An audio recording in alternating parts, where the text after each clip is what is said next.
To effectively fly an aircraft, a pilot must be able to control three axes of motion.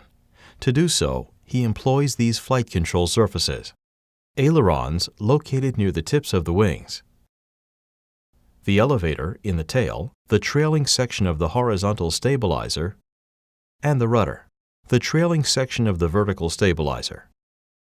The pilot employs the ailerons in the wings to effect roll movement.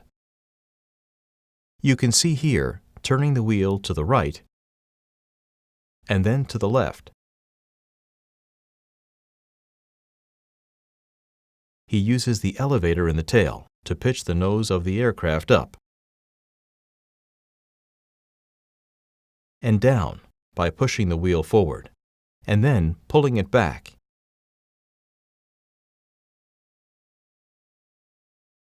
And he uses the rudder to yaw the nose of the aircraft to the right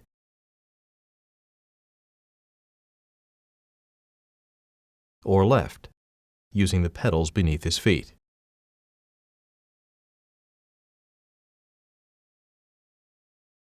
To make a coordinated turn, the pilot uses both the ailerons for roll and the rudder for yaw control to effectively turn the aircraft. Here to the right,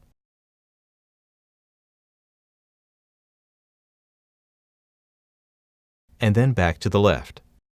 You can see the pilot using the wheel and the pedals to make this basic maneuver. Both roll and yaw control are required to make a standard aircraft turn. To effectively trim the pitch angle of a high-performance aircraft, the entire horizontal stabilizer is adjustable. The leading edge angled up, typically during descent or landing approach.